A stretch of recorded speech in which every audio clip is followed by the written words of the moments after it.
Kesuksesan itu dimulai dari mindset.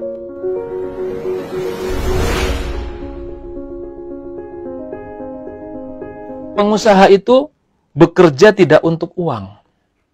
Ini menarik. Loh, terus buat apa saya bekerja? Seorang pengusaha bekerja tidak untuk uang. Tapi kalau pedagang sama pekerja, dia kerja buat uang tuh, buat gaji. Kita kalau mau punya mindset orang kaya, tidak kerja untuk uang. Tapi kerja kita buat apa? Kerja kita itu adalah untuk membangun aset atau investasi. Itu kerja kita. Kalau aset investasi kita sudah besar nanti, sudah kokoh, itu yang akan menghasilkan uang buat kita. Nah, tapi fokus kita pada bangun aset. Itu bedanya. Signifikan bukan? Hal yang sepele nampaknya, tapi ini beda banget dalam aktivitas kita sehari-hari. Kemudian Bapak sekalian, maka kalau Anda bergabung di HNI dengan motif uang dalam waktu cepat, ketahuilah itu bukan tujuan yang tepat untuk masuk bisnis ini. Mendingan jangan di sini. Kalau Anda ingin mengharapkan penghasilan cepat, bukan di sini. Karena di sini kita akan bangun aset yang mungkin jangkanya menengah atau panjang. Ya. Nah, sehingga kalau kita salah mindset, ini kita akan cepat frustasi. Kita akan cepat patah semangat dan berhenti di tengah jalan. Karena salah mindset. Nah, itu yang perlu kita lakukan. Walaupun kalau kita mau melakukan dengan sungguh-sungguh bisa juga sih dalam waktu yang singkat ya, tapi saya mengatakan kebanyakan orang tidak bisa. Kebanyakan orang nggak bisa. Banyak yang sukses, seperti kemarin ada Pak Imam namanya, beliau menjadi LED dalam waktu hanya kurang dari 1 tahun bekerja, dan LED bulan Januari sekarang sudah menjadi emerald. Ya, itu luar biasa banget. Tapi saya tidak mengatakan itu sesuatu yang mudah dilakukan atau diduplikasi. Oke, Bapak sekalian. Berarti saat ini adalah kita sudah memahami ya, bahwa kita ini, tujuan dari kerja kita ini sekali lagi bukan buat uang, tapi kita untuk membangun aset. Nah, itulah mentalnya pengusaha yang beda dengan mentalnya pedagang atau employee. Nah, kemudian yang kedua yang harus kita rubah adalah perubahan emosional. Tadi perubahan mental. Perubahan emosional, Bapak Ibu sekalian, yang harus kita miliki, pengusaha miliki, adalah seorang pengusaha itu dalam bidang usaha dan investasi ada istilah high gain, high risk. High gain, high risk. Kalau mau untungnya gede, ya resikonya besar. Berarti harus sungguh-sungguh itu, kerjaannya itu. Resikonya juga luar biasa. Nyalinya besar. Harus nyalinya besar. Makanya saya dalam materi yang lain mengatakan bahwa pemimpi sama pemimpin itu bedanya cuma 1 huruf saja. N. Ya kan, pemimpi, pemimpin. Maka kalau Anda mau jadi pemimpin, mau jadi leader sukses, perhatikan huruf N ini. Ada 5 N yang harus Anda siapkan. Yang pertama, niat yang tulus. Nah, ini panjang lebar. Silahkan lihat di YouTube saya saja ya.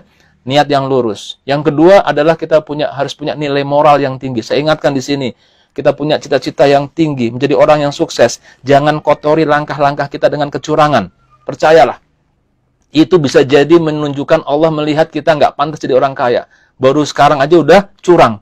Ya, dalam sebuah hadis Rasulullah bersabda bahwa tidaklah Allah meninggalkan 2 orang yang berserikat hingga salah seorangnya berkhianat. Maka kita tidak mengisi kesuksesan kita ini dengan khianat. Yang kedua, nilai moral yang tinggi. Nah, yang ketiga adalah nalar yang mumpuni. Nalar yang mumpuni ini dibangun dari knowledge dan ilmu. Berarti kita adalah orang-orang yang haus ilmu. Kita akan selalu hadir dalam pelatihan-pelatihan. Walaupun kita sudah pernah dengar materinya, pasti ada hal yang lain yang perlu kita lakukan. Jadi orang sukses di HNI, Bapak Ibu sekalian, para leader sukses adalah orang-orang yang maniak pelatihan, maniak training. Dia akan ikutin, walaupun materinya sudah pernah. Kenapa? Karena ingat, ini bisnis duplikasi. Begitu kita maniak pelatihan, maka jaringan kita, mitra-mitra kita juga akan orang-orang yang sangat perhatian pada pelatihan. Nah, yang keempat, bedanya pemimpin adalah dia punya network yang luas. Maka jangan pernah berhenti PCA. Perhatikan bahwa jaringan kita ini semuanya hidup tumbuh. Ya.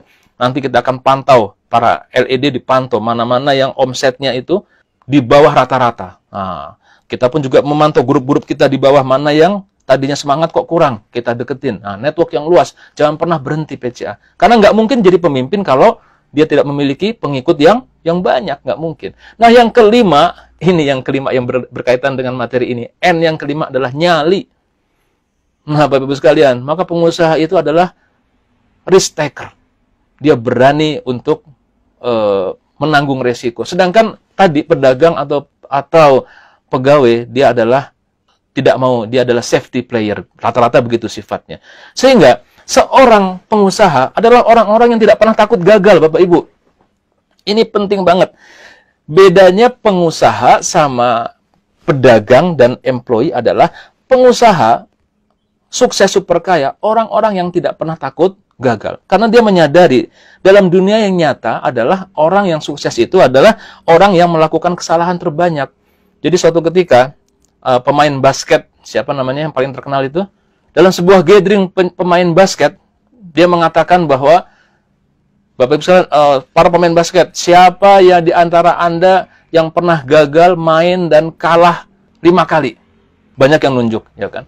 Siapa yang pernah main dan kalah 20 kali? Sedikit yang nunjuk. Siapa yang pernah main dan kalah 100 kali? Nggak ada yang nunjuk. Cuma saya sendiri. Dan bisa dilihat bahwa yang pernah main dan pernah kalah seiring dengan kesuksesan dia. Jadi kalau Anda mau tidak pernah gagal, gampang. Nggak usah melakukan apa-apa. Jadi kalau filosofi seorang dari pengusaha adalah dia tidak pernah takut kegagalan. Kenapa? Semakin dia gagal, dia akan mengambil dari intisari dari pelajaran kegagalannya, maka dia akan menjadi orang yang semakin sukses. Jadi bedanya di situ. Dan sunatullah mengajarkan kepada kita, Bapak Ibu, ada burung yang tinggal di pohon yang tinggi. Ya, burung yang tinggal di pohon yang tinggi sekali.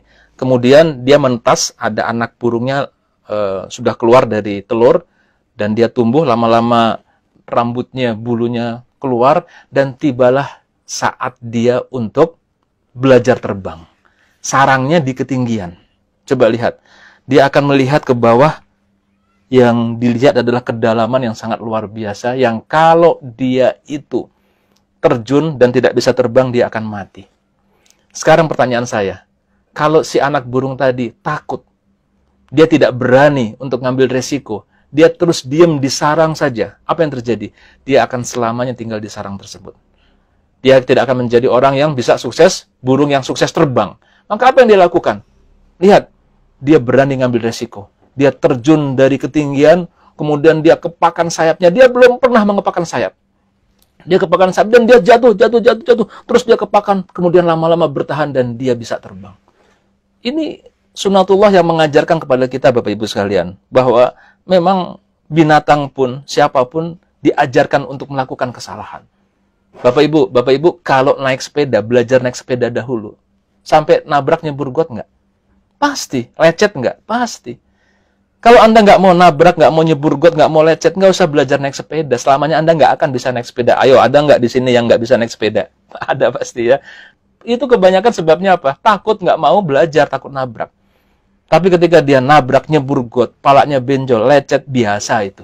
Maka dia akan semakin pandai dan dia akhirnya bisa naik sepeda. Maka sebagai networker, sebagai pengusaha Bapak Ibu, Anda didorong untuk belajar dengan melakukan kesalahan. Jadi jangan takut dengan kesalahan. Dan memperbaiki dan menjadi lebih cerdas secara mental dan emosional. Bahkan seringkali kegagalan itu jauh lebih bermanfaat daripada keberhasilan. Karena apa? Semua orang tuh mengalami kegagalan. Kita harus siap-siap ini. Prospek ditolak. Dibilang, udahlah kerja yang real-real aja. Itu biasa Bapak Ibu. Jadi Bapak Ibu ketika melihat profil PLC, melihat profil seperti Pak Firly, ya, kemudian Pak Rudianto dan lain-lain, Anda melihatnya sekarang, sosok sekarang. Tapi di balik itu di balik kesuksesan figur sukses tersebut Bapak Ibu, ternyata dipenuhi dengan kegagalan-kegagalan. Dipenuhi dengan penolakan-penolakan. Jadi kita ini, Anda bergabung dengan HNI, bergabung dengan bisnis networker ini Bapak Ibu. Langsung ada senapan yang nodong ke kita. Yang kalau kita nggak mempersiapkan diri menghadapi senapan ini, maka Anda akan tertembak, pluk, dan mati. Apa itu senapan tersebut? Anda bergabung ke HNI. Dengar bos, luar biasa. Mimpi Anda bangkit luar biasa. Anda harus menjadi orang sukses seperti saat ini Bapak Ibu. Anda punya motivasi luar biasa bahwa sukses itu akan terjadi. Insya Allah saya bisa. Anda pulang. Dan kemudian Anda dengan penuh optimis menceritakan kepada istri Anda. Abang punya obsesi nih. kita insya Allah menjadi orang yang sukses ke depan lewat bersama HNI. Alah bang, Mbok ya zaman gini mikir yang bener-bener aja, kerja aja yang bener. Langsung ditembak dengan senapan hal tersebut. Langsung dor, plek, istriku saja nggak mendukung. Betul nggak? Kita akan ditodong dengan senapan penolakan Bapak Ibu.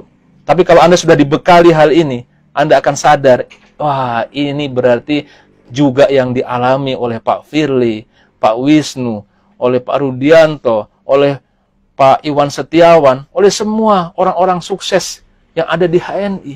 Oh, kita tersenyum. Alhamdulillah, saya berarti sudah berada di jalan yang benar untuk meraih sukses. Ah, begitu. Itu sifat daripada seorang pengusaha itu.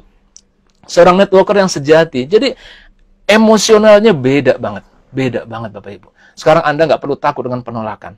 Bahkan kalau ada penolakan, Bapak Ibu, misalnya kita menghadapi penolakan yang lebih, yang menyakitkan hati, maka kita tersenyum, terima kasih sudah menolak saya, yang insya Allah ini akan semakin menguatkan saya. Nggak jadi down dia. Dan nanti dia akan membuktikan bahwa 2-3 tahun lagi, baru orang yang menolak, yang mencemooh kita itu, baru akan berpikir ulang, dan bahkan baru dia akan mau berjuang bersama kita, setelah 2-3 tahun kemudian. Nah, Bapak sekalian, jadi beda ya, beda banget mental daripada pengusaha dan mental daripada seorang pedagang atau seorang pegawai. Kalau ini kita setting, kita sudah benar, maka insya Allah apapun yang terjadi bisa kita atasi. Dan seperti pintu kesuksesan itu sudah terbuka. Ya, terus kita asah keahlian-keahlian kita, baru nanti setelah kita konsep dasar ini kita miliki, Anda akan belajar bagaimana langkah teknis aplikatifnya, bagaimana skill PCA, bagaimana kalau udah PCA berhasil kita follow up, bagaimana setelah follow up kita bentuk home sharing, bagaimana cara offline, bagaimana cara melakukan pembinaan atau home sharing yang online dan seterusnya. Itu bab skill yang bisa kita kejar. Tapi kalau kita konsep dasarnya ini belum punya atau salah mindset, Anda akan terseok-seok di dalam penerapannya. Maka insya Allah Bapak Ibu sekalian, semoga Allah ridhoi langkah-langkah kita dan kita bisa meraih kesuksesan ke depan yang saya yakin insya Allah Bapak Ibu nggak usah khawatir. HNI ini insya Allah akan terus tumbuh menjadi perusahaan yang besar. Dan ini moment of truth yang luar biasa, kita semua bisa ikut tumbuh bersama HNI. Banyak inovasi-inovasi yang akan kita paparkan ke depan, akan kita jalankan ke depan. Ketika Anda saat ini sudah memiliki jaringan yang kokoh, aset jaringan yang kokoh, maka ini akan menjadi sesuatu yang sangat luar biasa buat kehidupan kita. Jangan lagi tunda. Saat ini kita bertekad bahwa kita insya Allah akan merubah hidup kita menjadi jauh lebih baik ke depan bersama HNI. Demikian saja mungkin dari kami, lebih kurangnya mohon maaf. Assalamualaikum warahmatullahi wabarakatuh.